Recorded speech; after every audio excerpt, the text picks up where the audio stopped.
Heights હર્નિયાની સમસ્યા કે જેમાં વાળ ઢીલો થઈ જવાને કારણે ડૉક્ટર ઓપરેશનનું કહેતા હોય અને એને કારણે શરીરમાં ખૂબ તકલીફ થતી હોય, લાંબા સમયથી એવી તકલીફ હોય ને ઓપરેશન વગર નહીં મટે એવું ડૉક્ટર કહી દે, ત્યારે આયુર્વેદની સારવારથી કેટલો ઝડપથી ફાયદો થાય છે એનું જીવતું જાગતું ઉદાહરણ આજે આપણી સાથે જે પૃથ્વીજી.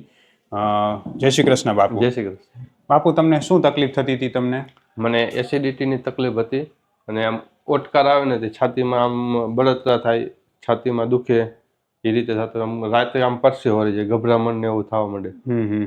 બરાબર છે. કેટલા સમયથી આ તકલીફ હતી? એસિડિટીની તકલીફ 10 વર્ષથી હતી. 10 વર્ષથી હતી. અને એના માટે તમે લગભગ કેટલા અલગ અલગ ડોક્ટરને મળ્યા છો? મેં 4 ડોક્ટરે તો મને કહી દીધું કે ઓપરેશન ફરજિયાત આવશે જ તે. બરાબર. બધા ગેસ્ટ્રોએન્ટરોલોજીસ્ટ હતા? હા, બધા ગેસ્ટ્રોલોજી. અને એન્ડોસ્કોપી કરાવીને નિદાન શું કર્યું હતું ડોક્ટરે? એન્ડોસ્કોપી કરાવીને મને સાહેબ કે તમારે ઓપરેશન કરાવશો ને તો કે તમારે જે સમસ્યા છે એ બંધ થઈ જશે, ડાયરેક્ટ તમારા પાસે આવી. અને સતત તમે ગોળી લેતા હતા? હા, હું 10 વર્ષથી ગોળી લેતો હતો.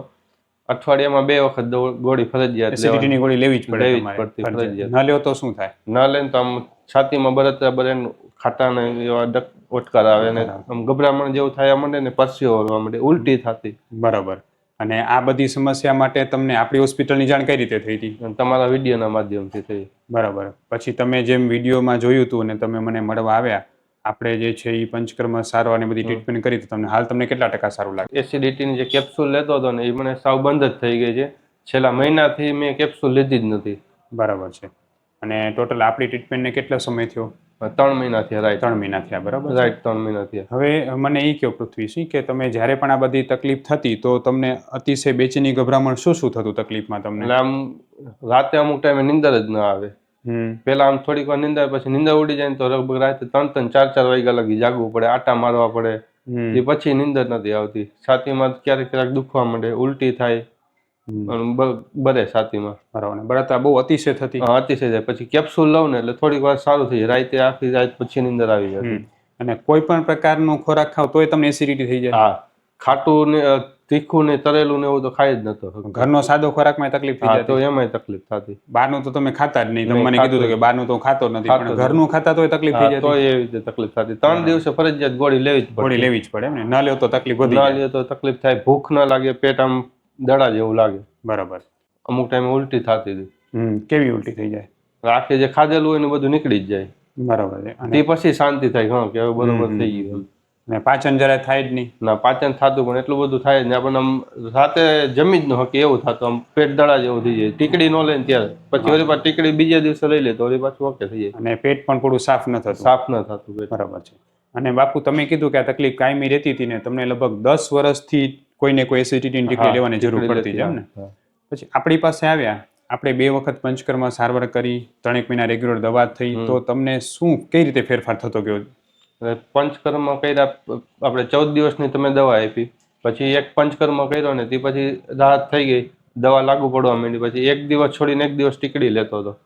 એના હિસાબે પછી સાવ ટીકડી બંધ જ કરી નાખી. સાવ બંધ કરી નાખી? સાવ બંધ જ. એટલે જે તમે 10 વર્ષથી એસિડિટીની ટીકડી લેતા, એ આપણી માત્ર 2-2.5 મહિનાની સારવાર તમે સાવ 2 મહિનાથી તમે ટ્રીટમેન્ટ કરીને 3જા મહિનાથી સાવ 1 મહિના ટીકડી જ નથી લીધી.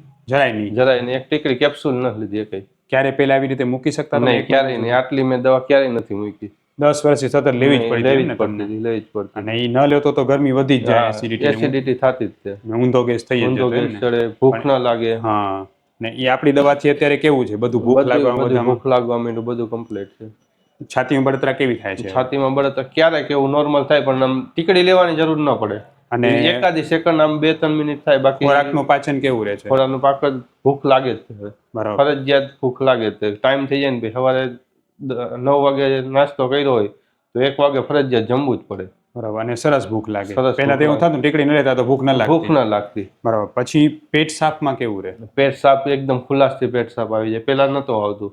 પેલા 2-3 વખત જાય ને પછી એમ થાય કે હજી જવું પડશે. બરાબર છે. અને હવે જેમ તમે પેલા કહેતા કે રાતના ગભરામણ, બેચેની થઈ જતી કે મુશ્કેલ? નહીં, એવું કોઈ હવે કાંઈ થતું જ નથી. કાંઈ નથી? છેલ્લા 3 મહિનામાં ક્યારે એવું થયું છે? નહીં, 3 મહિનાથી એકદમ કન્ટિન્યુ નીંદર જ આવી જાય. આપણે સુતા ભેગા આમ થાય આવે ને એટલે નીંદર આવી જાય. બરાબર છે. એટલે તમે લગભગ બાપુ જે છે આમાં કેટલો રૂપિયાનો ખર્ચો 10 વર્ષમાં કરી નાખ્યો છે આ રોગ પાછળ? 10 વર્ષમાં જાજો ખર્ચો થઈ ગયો છે. આશરે ₹1 લાખ જેવો થઈ ગયો છે. બરાબર. હવે તમે વિચારો બાપુ કે તમે છેલ્લા 10 વર્ષથી બીમાર હતા, 3-4 અલગ અલગ ડોક્ટર બદલાવ્યા, એન્ડોસ્કોપી બધી કરાવી, રોજની એસિડિટીની ગોળી ખાવી પડતી હોય, બરાબર છે, અને તમે લાખ જેવો ખર્ચો કરી નાખ્યો હશે, પણ આપણી જે 3 મહિનાની સારવારથી જેટલો સારો ફાયદો થયો ક્યાં થયો છે ક્યારે? નહીં, ક્યારેય નથી થયો. અને આપણી સારવાર જેટલી ઝડપથી લાગુ પડે એટલી ઝડપથી કોઈ દવા લાગુ પડી છે? નહીં, ક્યારેય નહીં. બરાબર ને? એ દવા બંધ કરી નાખો એટલે પૂરું થઈ જાય, વળી પાછું એવું ને એવું થઈ જાય. બરાબર છે. તો બાપુ, તમારા જેવા ઘણા એવા પેશન્ટ હશે કે જે લોકોને એવી એસિડિટીની આ બધી સમસ્યાઓ સતત રહેતી હશે, તો એને તમે આપણી હોસ્પિટલની સારવાર વિશે તમે શું કહેવા માંગશો? મારા હિસાબે તો એ આયુર્વેદિક બેસ્ટ છે, અને ઓપરેશન કરતા આયુર્વેદિકમાં પહેલા જવું પડે, અને પંડ્યા સાહેબનું રાય લઈને ઓપરેશન કર્યા વગરની અહીંયા દવા લેવાય.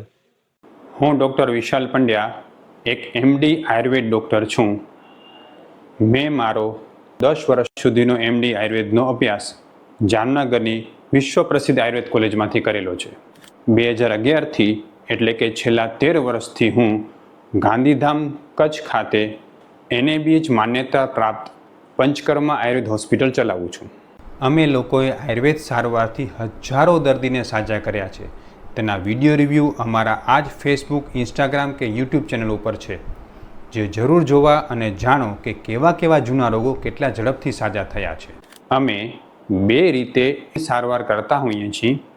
સૌથી પહેલાં તો કચ્છ કે એની આસપાસના દર્દીઓએ હોસ્પિટલમાં રૂબરૂ બતાવવા માટે આવવું, અને બીજું કચ્છથી દૂર રહેતા દર્દીઓ માટે ઘર બેઠા ઓનલાઈન દવા પણ મંગાવી શકે છે. વધુ માહિતી માટે નીચેના નંબર ઉપર હાય લખીને વોટ્સએપ કરો, એટલે તમને ફીસ કેટલી છે, કોર્સ કેટલો કરવો પડશે વગેરે માહિતી વોટ્સએપમાં મોકલી આપશું. હાઇટસ હર્નિયામાં ખરેખર જે છે ઓપરેશનની જરૂર હોતી જ નથી. એના સ્ટેજીસ હોય છે. આમનો જે સ્ટેજ હતો એ પ્રમાણે ઓપરેશન વગર પણ આ સારવાર થઈ શકે એવી હતી, કારણ કે આપણે પાચન સુધારવાની હતી. એમને 2 વસ્તુ ભેગી હતી, પિત્તવાયુ થતું હતું અને સાથે સાથે જે છે પાચન ખરાબ હતું અને ઊંધો ગેસ ચડતો હતો. પિત્તવાયુ અને ઊંધો ગેસને આપણે કાબૂમાં ન લઈ ત્યાં સુધી જે છે એ કોઈ દિવસ હાઇટસ હર્નિયા મટે નહીં. આપણે એ જ દવા કરીને અત્યારે જે છે પેશન્ટ આપણી સામે છે.